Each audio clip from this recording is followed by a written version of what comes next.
व्यास जी के शिष्य वैशंपायन जी जन्मेजय को महाभारत सुनाते हैं और आदि पर्व के 96वें अध्याय में शांतनु के जन्म की कहानी बताते हैं। दरअसल इक्ष्वाकु वंश में महाभीष नाम के राजा हुए थे और उनका अगला जन्म राजा शांतनु के रूप में हुआ। ये वही इक्ष्वाकु वंश है जिसमें प्रभु श्री राम हुए। राजा महाभीष ने अपने सत्कर्मों के द्वारा देवताओं को प्रसन्न करके स्वर्ग लोक प्राप्त किया। एक दिन की बात है, सभी देवतागण और ब्रह्मा जी किसी कार्यवश देवलोक में विचार विमर्श कर रहे थे। उसी दौरान महाभीष भी वहीं बैठे हुए थे। कुछ समय बाद गंगा का वहां आगमन हुआ। एक हवा के झोंके से माँ गंगा का वस्त्र थोड़ा ऊपर की ओर उठा। सबने आंखें नीचे कर ली, लेकिन गंगा और महाभीष एक दूसरे को देखते रहे। ब्रह्मा जी से यह देखा नहीं गया और वो क्रोधित हुए। उन्होंने श्राप देते हुए कहा कि तुम मृत्यु लोक में जन्म लोगे और यही गंगा तुम्हारे विपरीत आचरण करेगी। इस श्राप को सुनने के बाद महाभीष ने अपने कृत्य के लिए ब्रह्मा जी व सभी देवतागणों से क्षमा मांगी। तब ब्रह्मा जी बोले, मैं ये श्राप वापस तो नहीं ले सकता, लेकिन इसका प्रभाव कम जरूर हो सकता है। द्वापर युग में जब नारायण धरती पर कृष्ण बनकर जन्म लेंगे, तब तुम राजा शांतनु बनकर देवी गंगा के पति के रूप में इस मृत्यु लोक पर जन्म लोगे। आगे इसके बाद वैशंपायन जी 97वें अध्याय में शांतनु के पिता प्रतीप की कथा का विस्तार से अध्ययन करते हैं। राजा प्रतीप एक बार हरिद्वार में साधना कर रहे थे। देवी गंगा ने उन्हें तपस्या करते हुए देखा और उनके रूप पर मुक्त हो गई। उसी समय गंगा युवती के रूप लेकर उनके पास आई और उनकी दाहिनी जांघ पर बैठ गई। गंगा ने स्वयं को प्रतीप को सौंपते हुए कहा कि राजन, आप मुझे स्वीकार करें, क्योंकि मैं स्वयं आपके पास आई हूँ। मैं आपसे अत्यंत प्रभावित हूँ। अब मैं आपके बिना नहीं रह सकती। लेकिन प्रतीप ने इनकार कर दिया। उन्होंने कहा, कामवश आई हुई पराई स्त्री को मैं स्वीकार नहीं कर सकता। आगे गंगा ने कहा, राजन, मैं सर्वगुण संपन्न हूँ। ना मैं अयोग्य हूँ, ना ही मुझ पर कोई कलंक लगा सकता है। आप मुझे स्वीकार करें। लेकिन प्रतीप ने कहा, गंगे, धर्म के विरुद्ध आचरण करने से धर्म ही मनुष्य का नाश कर देता है। तुम मेरी दाएं जांघ पर आ बैठी हो, जो कि पुत्री तथा पुत्र वधु का आसन है। पुरुष की बाएं जंघा ही उसकी कामिनी के योग्य होती है। ऐसा कहकर उन्होंने गंगा से कहा, तुम मेरी बहू बनोगी।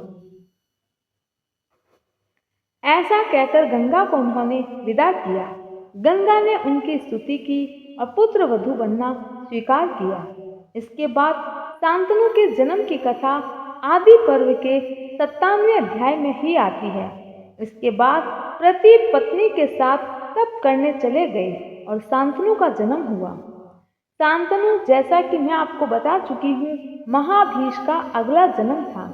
समय बीतता गया और एक दिन शांतनु युवा हुई। पिता ने गंगा से हुआ सारा वार्तालाप पुत्र से कहा और राज्य सौंपकर वन में चले गए। उन्होंने शांतनु से यह भी कहा, बेटा, उससे कोई प्रश्न मत करना, बस विवाह करना। इसके बाद एक दिन वो समय भी आया जब राजा शांतनु और माँ गंगा का मिलन हुआ। शांतनु गंगा तट पर विचरण कर रहे थे और एक दिन गंगा आई और उनके रूप और सौंदर्य को देखकर शांतनु का शरीर पुलकित हो उठा। गंगा का रूप देखकर वो आश्चर्य से भर उठे और उसे ठीक उसी प्रकार देखते रहे जैसे पिछले जन्म में देख रहे थे। उन्होंने गंगा को अपनी पत्नी बनने का प्रस्ताव दे दिया।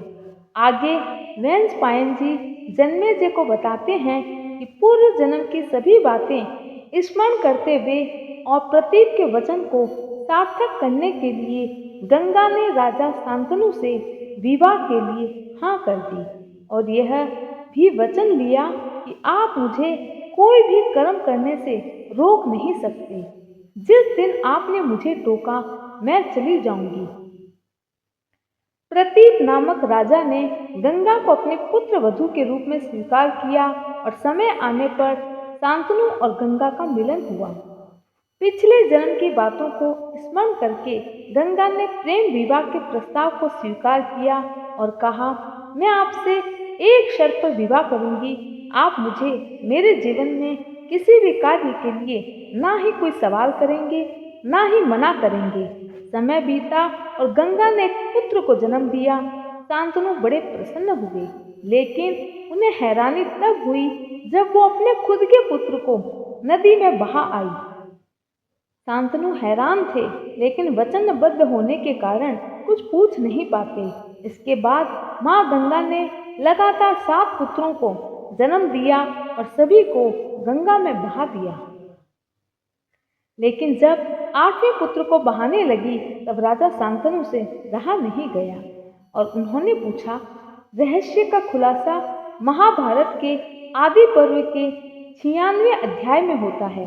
दरअसल जब ब्रह्मा जी ने महाभीष को श्राप दिया था, उसके बाद गंगा पृथ्वी लोक पर लौट रही थी। इसी दौरान उन्होंने आकाश मार्ग से 8 वसुओं को गिरते हुए देखा, जो स्वर्ग से नीचे गिर रहे थे, मलिन वस्त्र हो गए थे और कुरूप होते जा रहे थे। अब जब माँ गंगा ने उन्हें इस हाल में देखा तो पूछा, क्या मैं जान सकती हूँ तुम्हारी यह दशा किस वजह से है? प्रश्न के उत्तर में वसुओं ने जवाब दिया कि ऋषि वशिष्ठ के आश्रम में एक बार राजा पृथु 8 वसु तथा संपूर्ण देवता आए हुए थे। 8 पदार्थों की तरह ही 8 वसु हैं। इन्हें अष्टवसु भी कहते हैं। इन 8 देव भाइयों को इंद्र और विष्णु का रक्षक देव माना जाता है। सभी का जन्म दक्ष कन्या और धर्म की पत्नी वसु से हुआ। उनकी पत्नियां उपवन में घूम रही थी और उसी समय घो नामक वसु की पत्नी ने गुरु वशिष्ठ की धेनु को देख लिया और वो उस पर मोहित हो गई। उसने अपने पति को वो गाय दिखाई जो दिव्य थी। उसे ऋषि ने बड़ी तपस्या से पाया था। उसकी विशेषता ये थी कि जो भी उसका दूध पिएगा 10,000 साल जिएगा और युवा रहेगा। वसु की पत्नी को मृत्यु लोक में अपनी एक सखी जीतवती का स्मरण हुआ, जो कि उसी नर की बेटी थी। उसने वसु से कहा कि आप कैसे भी करके वो गाय ले आइए, मैं उसे मेरी सखी को दूंगी ताकि वो उसका दूध पी सके। ऐसा करने से वो चिरकाल तक युवा रहेगी। ऐसे मधुर वचन सुनकर और अपनी पत्नी की बातों में आकर उसने गाय चुरा ली, लेकिन वशिष्ठ ऋषि ने दिव्य दृष्टि से सब बात को पता लगा लिया और 8 वसुओं को मनुष्य के रूप में जन्म लेने का श्राप दे दिया। यही घो भीष्म हुए, क्योंकि उन्होंने अपनी पत्नी के कहने पर गाय की चोरी की थी। इसी महापाप के कारण वे मृत्यु लोक में पत्नी रहित हुए। ये सारी कथा आदि पर्व के 99वें अध्याय में विस्तार से वेंसपायन जी ने जन्मेजय को सुनाई। वसुओं ने गंगा से कहा, बस उन्हीं के श्राप के कारण हम स्वर्ग से पतित हो गए और गिरते जा रहे थे। उधर महाभीष को श्राप मिल चुका था कि गंगा तुम्हारे विपरीत आचरण करेगी। वसुओं ने अपने कल्याण करने के लिए गंगा को समझाया। उन्होंने कहा, अगर हम शांतनु की संतान बने और आप हमारी माँ बने तो आप जन्म लेते ही हमें बहा देना, जिससे हम तुरंत मृत्यु लोक से मुक्त हो जाएंगे। इससे ब्रह्मा जी और ऋषि वशिष्ठ दोनों के श्राप का मान भी रह जाएगा और हमें अपने कर्मों की सजा भी मिल जाएगी। गंगा ने उन्हें वचन दिया कि ठीक है, मैं तुम्हारी माँ बनकर तुम्हें श्राप से मुक्त करूंगी। इसके बदले में वसुओं ने उनसे एक वादा किया। वसुओं ने कहा, हम सब अपने तेज का एक अंश देंगे, जो आखिरी वसु होगा वो शांतनु के अनुकूल होगा, लेकिन उसकी संतान नहीं होगी और वो पत्नी रहित होगा। यही कारण था कि एक एक करके वो वसुओं को अपने पुत्र के रूप में जल में बहा देती थी। अंत समय में शांतनु ने रोक लिया और प्रश्न पूछा, गंगे तुमने एक नहीं 7 पुत्रों को नदी में बहा दिया। अब मुझसे देखा नहीं जा रहा है, तुम्हें मेरे सवालों का जवाब देना होगा, तुम ऐसा क्यों करती हो? तब गंगा ने कहा, राजन, मुझे बस यहीं तक अपना काम करना था। ऐसा कहकर शांतनु को गंगा ने पिछले जन्म की सभी बातें विस्तार से कह दी और यह भी बोला, इस पुत्र में महान गुण होंगे, इससे बड़ा कोई योद्धा ना संसार में हुआ ना होगा। मैंने और आपने वसुओं को श्राप से मुक्त किया है, इसलिए सभी वसुओं का इसमें तेज है। हे राजन, इसका नाम गंगादत्त होगा और आपके कुल का आनंद बढ़ाने वाला होगा।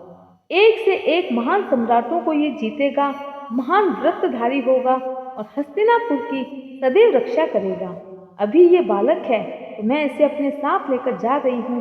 समय आने पर ये वापस आएगा और कालांतर में राजा शांतनु ने रानी सत्यवती से विवाह किया। रानी सत्यवती ने आगे चलकर कुरु वंश की परंपरा को आगे बढ़ाया। आपकी जानकारी के लिए बता दें कि वेद व्यास जी भीष्म पितामह आपस में भाई भाई है एवं धृतराष्ट्र पांडु वेद व्यास जी की संतान है। पूरी कहानी के लिए मेरा वीडियो वेद व्यास जी का जन्म देखना ना भूलें। जय श्री कृष्ण।